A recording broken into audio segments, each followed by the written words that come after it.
ആകാശവാണി. നമസ്കാരം. പ്രത്യേക വാർത്താ ബുള്ളറ്റിൻ വായിക്കുന്നത് കാർത്തിക വിശ്വംഭരൻ. 32ാമത് സ്വദേശി ശാസ്ത്ര കോൺഗ്രസിന് കാസർഗോഡ് കേന്ദ്ര സർവകലാശാലയിൽ തുടക്കമായി. ഗവർണർ രാജേന്ദ്ര വിശ്വനാഥ് ആർലേക്കർ ഉദ്ഘാടനം ചെയ്തു. ഈ മാസം 9 വരെയാണ് പരിപാടി.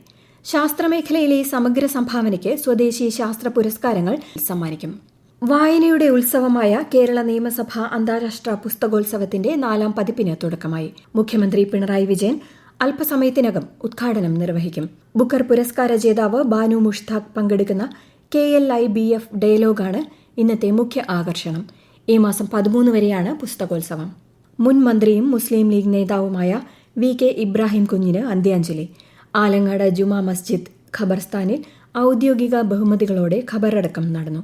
അർബുദബാധയെ തുടർന്ന് ഏറെ നാളായി ചികിത്സയിലായിരുന്ന അദ്ദേഹം എറണാകുളത്തെ സ്വകാര്യ ആശുപത്രിയിൽ ഇന്നലെയാണ് അന്തരിച്ചത്. സംസ്ഥാനത്ത് SIRന്റെ ഭാഗമായുള്ള കരട് വോട്ടർ പട്ടികയുമായി ബന്ധപ്പെട്ട പരാതികളും എതിർപ്പുകളും ഈ മാസം 22 വരെ സമർപ്പിക്കാം. കരട് വോട്ടർ പട്ടികയിലെ ഹിയറിംഗ് ജനങ്ങൾക്ക് ബുദ്ധിമുട്ടുണ്ടാകാത്ത രീതിയിൽ നടത്തുമെന്ന് മുഖ്യ തെരഞ്ഞെടുപ്പ് ഓഫീസർ രത്തൻ യു കേൽക്കർ അറിയിച്ചു. അർഹരായ മുഴുവൻ ആളുകളെയും വോട്ടർ പട്ടികയിൽ ഉൾപ്പെടുത്താനുള്ള നടപടികൾ സ്വീകരിക്കുമെന്ന് മുഖ്യമന്ത്രി പിണറായി വിജയൻ വ്യക്തമാക്കി. തീവ്ര വോട്ടർ പട്ടിക പരിഷ്കരണത്തിന്റെ ഭാഗമായ കരട് വോട്ടർ പട്ടിക ഉത്തർപ്രദേശിൽ പ്രസിദ്ധീകരിച്ചു. 12,55,56,025 വോട്ടർമാരാണ് പട്ടികയിൽ ഉൾപ്പെട്ടത്. ഏകദേശം 2,89,00,000 സമ്മതിദായകരെ ഒഴിവാക്കിയിട്ടുണ്ട്. അടുത്ത മാസം 6 വരെ പട്ടിക സംബന്ധിച്ച പരാതികളും ഉന്നയിക്കാം. UPയിലെ അന്തിമ വോട്ടർ പട്ടിക മാർച്ച് 6-ന് പ്രസിദ്ധീകരിക്കും.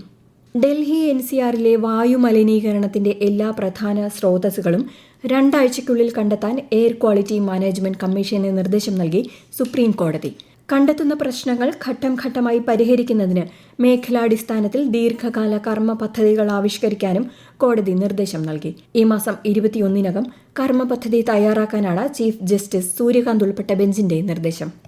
കനത്ത മൂടൽമഞ്ഞിനെ തുടർന്ന് രാജ്യത്തിന്റെ വിവിധ ഭാഗങ്ങളിൽ ട്രെയിൻ സർവീസുകൾ തടസ്സപ്പെട്ടു.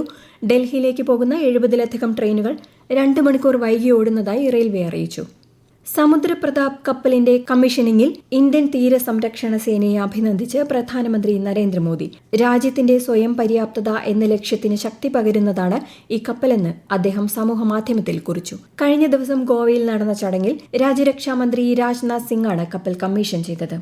കഴിഞ്ഞ കേന്ദ്ര ബജറ്റിൽ പ്രഖ്യാപിച്ച പദ്ധതികൾ നടപ്പിലാക്കുന്നതിനായി സാമ്പത്തിക കാര്യവകുപ്പ് 3 വർഷത്തെ പൊതു സ്വകാര്യ പങ്കാളിത്ത പദ്ധതി ആവിഷ്കരിച്ചതായി ധനമന്ത്രാലയം. കേന്ദ്ര അടിസ്ഥാന സൗകര്യ മന്ത്രാലയങ്ങൾ, സംസ്ഥാനങ്ങൾ, കേന്ദ്രഭരണ പ്രദേശങ്ങൾ എന്നിവയിലായി 852 പദ്ധതികളാണ് ഉൾപ്പെടുന്നത്. 17 ലക്ഷം കോടിയിലധികം രൂപയാണ് പദ്ധതി ചെലവ്. ISROയുടെ ഈ വർഷത്തെ ആദ്യ ദൌത്യമായ അന്വേഷ ഉപഗ്രഹ വിക്ഷേപണം ഈ മാസം 12-ന് നടക്കും. ശ്രീഹരിക്കോട്ടയിൽ നിന്ന് രാവിലെ 10:17-നാണ് വിക്ഷേപണം. വിക്ഷേപണ വാഹനമായ PSLVയുടെ 62ാം ദൌത്യമാണിത്. അന്വേഷ ഉപഗ്രഹത്തിൽ ആധുനിക ഇമേജിംഗ് സംവിധാനങ്ങളാണുള്ളത്. അടുത്ത മാസം 12-ന് ബംഗ്ലാദേശിൽ നടക്കുന്ന പാർലമെന്റ് തിരഞ്ഞെടുപ്പിന് നിരീക്ഷകരെ അയക്കില്ലെന്ന് ഐക്യരാഷ്ട്രസഭ. പൊതുസഭയുടെയോ സുരക്ഷാ സമിതിയുടെയോ അനുമതി ലഭിച്ചാൽ ധാക്കയിലെ UN ഓഫീസ് സാങ്കേതിക സഹായം നൽകുമെന്നും UN വക്താവ് അറിയിച്ചു.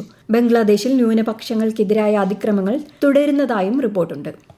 ഈ വർഷത്തെ ഹജ്ജ് മുന്നൊരുക്കങ്ങൾ കേന്ദ്ര ന്യൂനപക്ഷ മന്ത്രാലയ സെക്രട്ടറി ചന്ദ്രശേഖർ കുമാർ വിലയിരുത്തി. സൗദി അറേബ്യയിലെ മദീനയിലുള്ള ഇന്ത്യൻ ഹജ്ജ് ഓഫീസിലെത്തിയ അദ്ദേഹം തീർത്ഥാടകർക്കായി സജ്ജമാക്കിയ താമസ സൗകര്യങ്ങൾ, മെഡിക്കൽ സംവിധാനങ്ങൾ തുടങ്ങിയവ ഉറപ്പാക്കി. ഇന്ത്യയിൽ നിന്നെത്തുന്ന ഹജ്ജ് തീർത്ഥാടകർക്ക് എല്ലാ സൗകര്യങ്ങളും ഒരുക്കാൻ സർക്കാർ പ്രതിജ്ഞാബദ്ധമാണെന്നും അദ്ദേഹം അറിയിച്ചു. ശബരിമല സന്നിധാനത്ത് പ്രതിദിനം ദർശനത്തിനെത്തുന്നത് 1 ലക്ഷത്തിലധികം ഭക്തർ. മകരവിളക്ക് മഹോത്സവത്തോടനുബന്ധിച്ച് ശബരിമല നട തുറന്നതിന് ശേഷം ഇതുവരെ 6.5 ലക്ഷത്തോളം അയ്യപ്പ ഭക്തരാണ് സന്നിധാനത്ത് ദർശനത്തിനെത്തിയത്. ഈ മാസം 14-നാണ് മകരവിളക്ക്. കൊല്ലത്ത് ദേശീയപാത നിർമ്മാണത്തിലെ അപാകതകൾ ചൂണ്ടിക്കാട്ടി സമരം ചെയ്യുന്ന സമരസമിതി നേതാക്കളുമായി മന്ത്രി KN ബാലഗോപാൽ ചർച്ച നടത്തി. നിർമ്മാണത്തിലെ അപാകതകൾ പഠിക്കാനെത്തുന്ന ദേശീയപാത അതോറിറ്റി വിദഗ്ധ സംഘവുമായി സമരസമിതി നേതാക്കൾക്ക് ചർച്ചയ്ക്ക് അവസരമൊരുക്കുമെന്നും അതുവരെ ഭിത്തിയിലെ വിള്ളലുകളിലെ അറ്റകുറ്റപ്പണി നിർത്തിവെക്കാൻ കളക്ടർക്ക് നിർദ്ദേശം നൽകിയതായും മന്ത്രി അറിയിച്ചു. പ്രത്യേക വാർത്താ ബുള്ളറ്റിൻ കഴിഞ്ഞു. അടുത്ത വാർത്താ പ്രക്ഷേപണം ഉച്ചയ്ക്ക് 12:30-ന്.